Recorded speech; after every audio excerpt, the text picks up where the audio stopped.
Bontat menyampaikan beberapa hal yang mungkin saya sedikit akan mereview sebetulnya mengapa tadi sebetulnya Mas Dodi juga sudah menyampaikan tentang pentingnya vaksinasi bagi penyandang disabilitas dan sebagainya. Karena ini menjadi, saya nggak tahu ini ternyata menjadi momok dari teman-teman. Karena begini, kami dari beberapa regenerasi yang pernah mendapatkan vaksin polio, tapi ternyata kami mengalami polio juga. Ini ternyata menjadi momok. Nah, vaksin ini bagaimana? Sehingga kemarin ada sedikit perdebatan kami dengan teman-teman itu soal mau vaksin atau tidak, ada rasa takut atau tidak dan sebagainya. Ini sudah saya sampaikan di beberapa grup karena kebetulan saya juga terlibat di beberapa grup dan kebetulan di Cikal juga melakukan pendampingan dengan beberapa teman di 5 kabupaten malahan. Ini di 5 kabupaten sehingga kita komunikasikan pada mereka. Soal ketakutan mereka dan sebagainya ini sudah saya sampaikan dan harus kita sampaikan kepada mereka bahwa vaksin ini mungkin sebetulnya yang lebih ini dari Bu Dokter ya, tadi Bu Dokter sudah menyampaikan tentang vaksin itu seperti apa dan gimana. Tapi paling tidak saya juga penyandang disabilitas dan ketika saya bicara dengan mereka mau tidak mau mereka yang bicara adalah sesama penyandang disabilitas sehingga banyak dicerna dan banyak diterima oleh mereka sehingga mereka mau mendaftar dan sebagainya. Ini menjadi salah satu hal yang perlu kita perhatikan. Lanjut, Mbak. Sebelum saya bicara banyak tentang mengapa vaksin itu penting, sebetulnya ini juga tadi sudah disebut-sebut dari Bu Risma juga sudah menyebut, Mbak Angki juga sudah banyak menyebut. Tapi paling tidak, mengapa penyandang disabilitas yang selama ini mungkin kemarin-kemarin di bulan, sebetulnya saya sudah mengejar bagaimana vaksin untuk penyandang disabilitas itu sejak bulan Februari, Maret, April, Mei. Itu sudah saya terus selalu bertanya ke beberapa pemerintah. Dan waktu itu sampai bulan Mei pun saya belum mendapatkan jawaban yang tepat ketika vaksin bagi penyandang disabilitas belum dapat jawaban yang baik begitu karena waktu itu ini baru lansia dan sebagainya dan ada yang mengatakan bahwa kalau ada teman penyandang disabilitas yang lansia boleh langsung masuk aja tapi untuk penyandang disabilitas yang pada umumnya belum ada prioritas begitu. Akhirnya saya terus gimana ini nanti teman-teman padahal seperti tadi sudah disampaikan bahwa teman penyandang disabilitas itu juga mempunyai rentan banget terhadap virus ini karena bisa jadi banyak teman penyandang disabilitas itu juga mempunyai penyakit penyerta dan sebagainya. Tapi sebelum banyak ke sana, bahwa mengapa komunitas penyandang disabilitas selama ini mendapatkan ketertinggalan karena selama ini ketika di dalam masyarakat bahwa kita itu sebenarnya ada di tengah-tengah masyarakat. Tapi ketika keluar dari masyarakat berbagai hambatan kita alami, yaitu soal aksesibilitas fisik dan non fisik. Di internal dari penyandang disabilitas sendiri pun juga ada berbagai hal yang menjadi tantangan kita. Selama ini karena dari awal hak pendidikan kami itu mendapatkan peminggiran, mendapatkan marginalisasi. Sering mendapatkan penolakan sebelum ada ini ya, sebelum ada sekolah inklusi dan sebagainya. Sebelum-sebelumnya banyak anak-anak yang mau sekolah di sekolah terdekat yang bukan SLB itu sering mendapatkan penolakan. Sehingga hak pendidikan kami waktu itu mendapatkan diskriminasi. Nah, akhirnya karena dari segi pendidikan saja kami mendapatkan diskriminasi, akhirnya hak-hak yang lain itu juga akhirnya kami mendapatkan hak-hak kami akhirnya terlepas gitu. Karena menghitung nggak bisa, membaca nggak bisa dan sebagainya, akhirnya mau bekerja juga nggak bisa, mau bergaul juga nggak bisa, nggak berani. Akhirnya kepercayaan diri kami sangat-sangat kecil gitu. Nah, karena ketertinggalan pendidikan, makanya keterampilan komunikasi pun juga cukup baik. Masih banyak keluarga yang punya anak dengan disabilitas itu tidak dia biasakan untuk diajak bicara. Di dalam rumah itu jarang sekali diajak bicara. Karena menganggap orang tuanya nggak bisa diajak ngomong, nggak usah ngapain diajak ngomong. Padahal sebetulnya anak ini sangat-sangat mengharapkan untuk diajak bicara. Mau bisa menjawab dengan kata-kata atau tidak, tapi dia itu tahu kalau diajak bicara. Nah ini yang belum dibiasakan oleh keluarga yang punya anak dengan disabilitas. Oleh karena ini, anak-anak kita akhirnya tertinggal. Dari keluarga saja sudah diabaikan, akhirnya mendapatkan ketertinggalan-ketinggalan itu. Karena tidak sekolah, akhirnya ya pengetahuan umum pun juga akhirnya tertinggal. Eksternal ada banyak hal, selama ini masyarakat juga, karena keluarga sudah memperlakukan seperti itu, akhirnya masyarakat juga akhirnya mengikuti. Keluarganya aja sudah memperlakukan seperti itu, ngapain kita? Itu masyarakat yang berkata seperti itu. Selama ini ada gap. Dulu penyandang disabilitas selalu ditaruh di panti. Kalau ditaruh di panti, mereka hanya selalu bergaul dengan sesama penyandang disabilitas. Akhirnya ketika keluar dari panti itu, mereka menjadi kagok gitu ketika bertemu dengan masyarakat. Mau menyampaikan sesuatu dengan masyarakat, ya kalau dia mau saya ajak bicarakan, saya orang seperti ini. Sebetulnya demikian juga dengan dari masyarakat. Masyarakat pun juga akan merasakan bahwa kalau mau ngajak ngomong, jangan-jangan nanti tersinggung. Nah, ini ada gap kemarin beberapa waktu yang lalu. Nah, sekarang ini sudah ada sekolah inklusi, sudah ada kemajuan, sudah ada beberapa hal. Kalau misalnya soal aksesibilitas, sampai sekarang pun juga masih banyak ketinggalan, masih banyak terjadi diskriminasi bagi kami pengguna kursi roda khususnya begitu. Teman-teman disabilitas netra juga begitu. Karena sekarang trotoar-trotoar pun digunakan untuk halte bis. Nah, ini terus kami harus jalan lewat mana? Ini kan menjadi satu hal yang harus dipikirkan. Karena sebetulnya ternyata antara lintas dinas pun juga belum berkomunikasi dengan baik. Misalnya seperti di situ ada halte bis di situ. Tapi ketika dari jalan aspal menuju trotoar pun tidak dibuatkan ram. Sehingga ketika kami mau naik bus bagaimana? Naik dari aspal menuju trotoar pun tidak diberikan. Tapi menuju haltenya sudah dibuatkan ram. Nah, ini kan artinya belum klop antara beberapa dinas pun juga belum ini ya. Ini yang menjadi persoalan. Jadi soal infrastruktur ini masih menjadi PR yang sangat besar sekali, di mana ada beberapa ruang publik yang belum mendukung pada teman-temannya yang disabilitas, sehingga partisipasinya selama ini menjadi tertinggal. Lanjut, Mbak. Nah, soal terminologi di Undang-Undang tahun 2016, Undang-Undang Nomor 8 tahun 2016 pun di sana juga sangat disebutkan bahwa setiap orang mengalami keterbatasan fisik, intelektual, mental, dan atau sensorik. Ini tadi sudah dijelaskan Mbak Angki. Dalam jangka waktu yang lama. Dan ini tidak bisa diobati loh. Kalau dulu saya pernah, ketika orang tua saya karena nggak tahu, saya sering dibawa ke pijet kemanapun, ya nggak pernah nggak bisa sembuh, karena memang ini nggak bisa disembuhkan gitu. Tapi bagaimana untuk meminimalisir agar hambatan kami itu, mobilitas kami itu bisa difasilitasi. Salah satunya mungkin alat bantu tadi. Kemudian karena selama ini kami mengalami berbagai keterbatasan tadi, nah ketika berinteraksi di masyarakat, di lingkungan kami yang tadi tentang infrastruktur dan sebagainya, infrastruktur itu ada aksesibilitas fisik dan non-fisik, itu belum mendukung. Sehingga kami selalu ketika akan berpartisipasi, tidak bisa seperti yang lainnya. Kami bisa jalan seperti yang lainnya, tapi dengan cara yang berbeda. Kalau tadi ketika tempat vaksin Bu Yuli sudah menyampaikan banyak hal, harus begini begitu, oke. Lanjut. Nah, ragam disabilitas tadi Mbak Angki juga sudah menyebutkan ada 4 ragam ya, fisik, mental, intelektual, dan sensorik.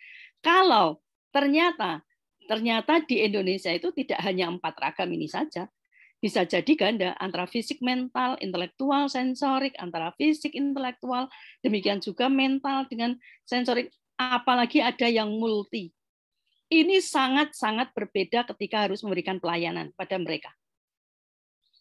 Dengan 4 ragam aja sudah berbeda, apalagi ada sekian ragam yang dialami oleh teman-teman anak-anak dengan disabilitas.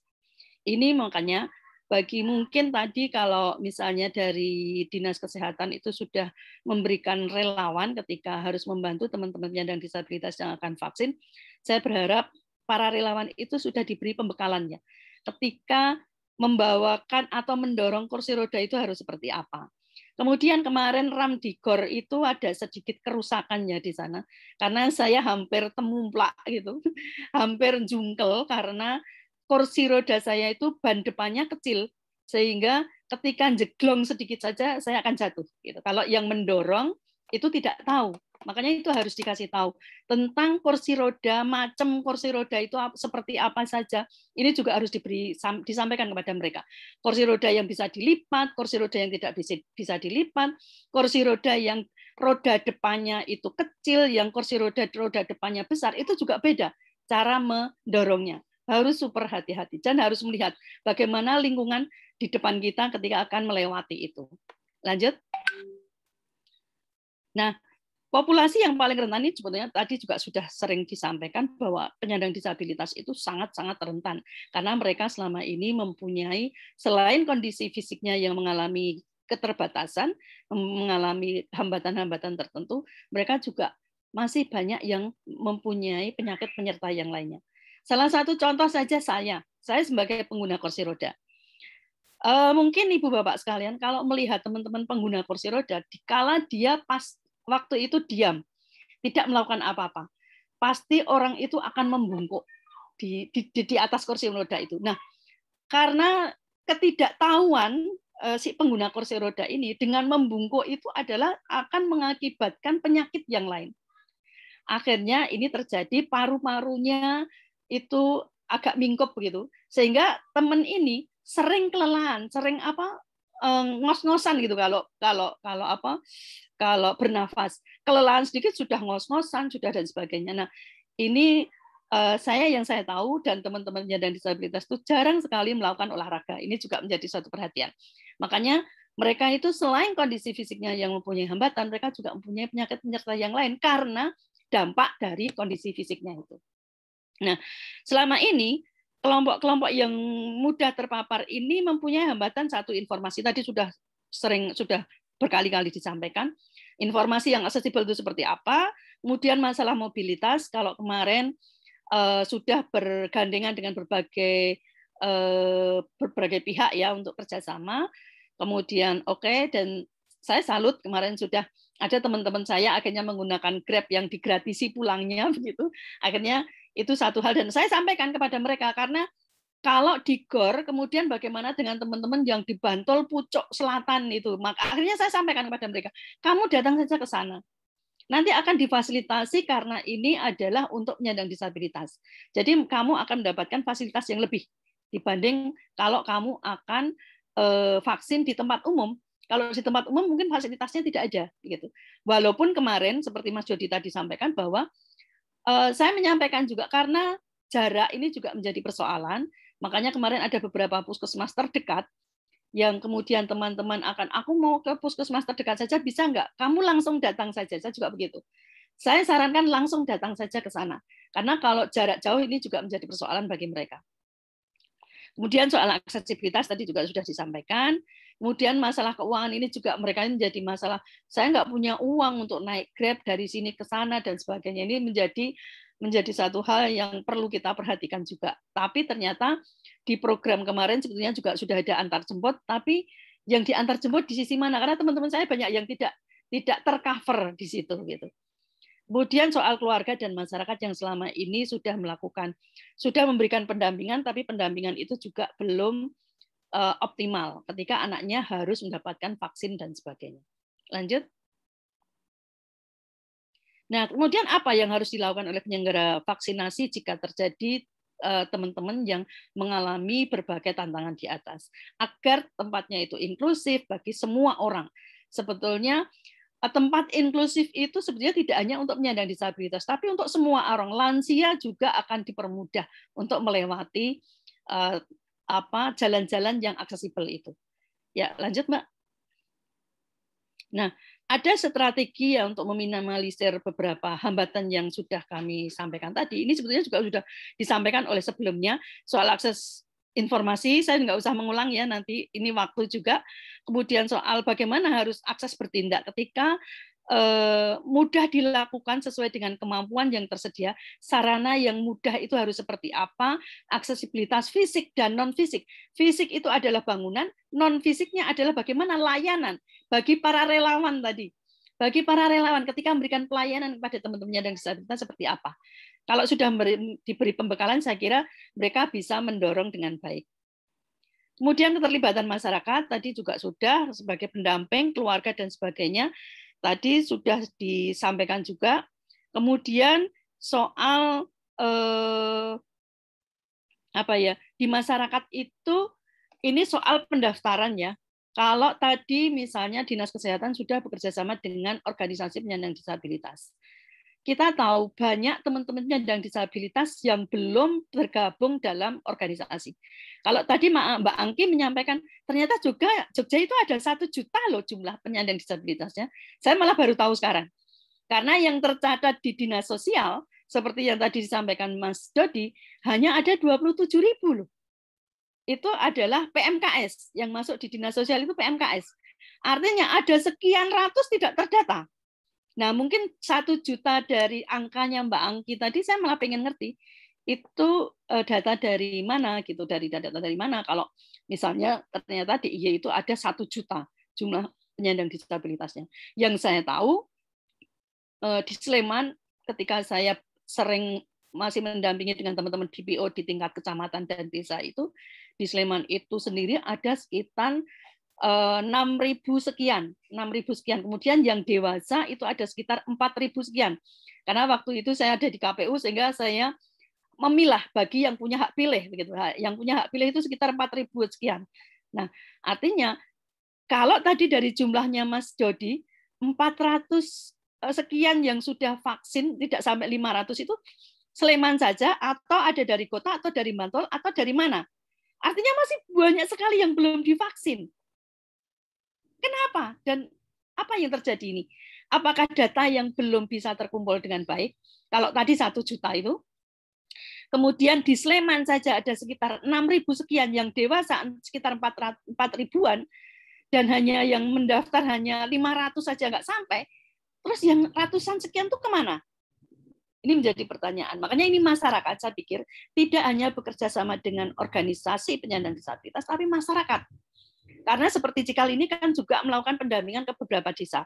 Saya rasa organisasi yang lain juga pendampingan ke beberapa desa. Kita mempunyai tangan panjang dengan para kader-kader desa. Dan mereka tahu. Akhirnya di Sidoarum, sekarang saya orang Sidoarum. Di Sidoarum itu akhirnya kita melakukan dataan bersama dengan kader, kita peroleh ada sekitar 300 sekian penyandang disabilitas. Bahkan 400 sekian, sekitar 400 sekian. Itu hanya desa Sidoarum. Belum desa yang lain, yang Godean baru ada 5 desa, ada sekian desa, itu ada banyak sekali. Makanya mestinya juga kerjasama dengan kader-kader desa, karena banyak sekali teman-teman disabilitas yang belum bergabung dengan organisasi.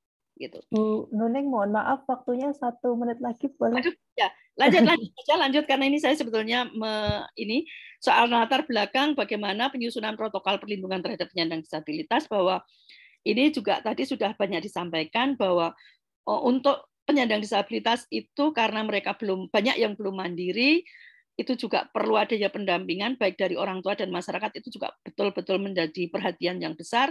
Kemudian mengingat ragamnya disabilitas yang banyak sekali yang melekat pada penyandang disabilitas, untuk pendampingan saya kira makanya pembekalan kepada relawan tadi harus disampaikan tentang ragam disabilitas itu ada ABCD sekian, dan bagaimana pendampingannya itu juga harus diberikan kepada mereka. Lanjut saja ya. Kalau 1 menit.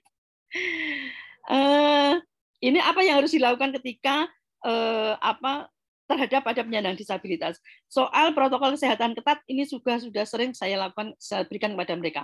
Soal sosialisasi vaksinasi ini juga harus selalu diberikan dengan berbagai cara, dengan berbagai metode. Itu karena adanya ragam disabilitas itu lagi. Kemudian soal pencegahan, selama ini teman-teman penyandang disabilitas itu tidak pernah memeriksakan atau kontrol tentang kesehatan secara rutin. Olahraga juga tidak pernah dilakukan. Bagaimana dengan penanganan yang mempunyai penyakit penyerta? Ini juga perlu, tapi selama ini juga.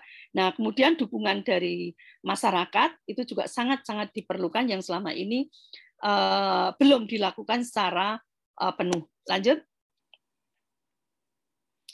Nah, ini sebetulnya surat edaran yang kemarin ketika saya diminta untuk menjadi bicara di pusat juga, ternyata surat edaran itu sudah ada. Dan di situ disebutkan penyandang disabilitas. Nah, makanya kenapa kemarin ketika saya meminta informasi ke beberapa pemerintah, kok penyandang disabilitas belum mendapatkan prioritas dan sebagainya. Makanya baru pertengahan Juni mulai ada vaksinasi, makanya saya juga membantu untuk mensosialisasikan kepada teman-teman yang lain. Lanjut. Ya, soal pengorganisasian ini tadi sudah, mobilisasi juga sudah, lanjut, sudah disampaikan narasumber sebelumnya. Nah, untuk pemerataan, nah ini sebetulnya bagaimana pemerataan vaksinasi itu sebetulnya kita harus memastikan bahwa semua kelompok rentan atau penyandang disabilitas mendapatkan vaksin. Makanya selama ini belum semua, tadi sudah saya sampaikan sebetulnya belum semua penyandang disabilitas tergabung di organisasi, makanya kita harus soal pendaftaran, link itu tadi saya sangat setuju menggunakan link. Jadi link itu tidak harus dengan pengumuman yang panjang, tapi link itu bisa kita sebarkan ke mana saja, ke orang tua dengan menggunakan link itu semua orang bisa mendaftarkan sendiri tanpa harus ada yang mengorganisir. Kalau yang mengorganisir karena mungkin keterbatasan waktu dan mobilitas juga ini bisa menjadi kendala. Kalau ada link, saya kira ini bisa kita sampaikan ke semua teman yang saya pun bisa membantu kalau ada link gitu, membantu untuk mendaftarkan teman-teman yang ada di agak pelosok-pelosok begitu sehingga kita daftarkan gitu. Kemudian wilayah geografis seperti kemarin kalau di GOR bagaimana dengan teman-teman di Gunung Kidul, Kulon Progo yang sangat jauh, kemudian soal mobilitas ini juga menjadi persoalan di kita. Saya rasa itu soal pendekatan jalur ganda itu sebetulnya kita berpikir ketika kita bicara tentang pengarus utamaan disabilitas dalam penyelenggaraan ini sebetulnya juga sudah dilakukan peran-peran dari penyandang disabilitas itu menjadi orang yang dilibatkan dalam penyelenggaraan itu juga sangat disarankan. Karena dalam CRPD itu dalam Undang-Undang Nomor 19 Tahun 2011 itu di sana disebutkan bahwa kita basisnya adalah hak asasi. Makanya kita punya hak yang setara dengan yang lainnya. Kita bisa menjadi subjek hukum saja, bukan hanya penerima manfaat. Lanjut, ini saja saya kira yang bisa saya sampaikan. Terima kasih Mbak Lutfi, mohon maaf karena sebetulnya pengen cerita banyak tapi waktu yang tidak memungkinkan. Terima kasih. Assalamualaikum.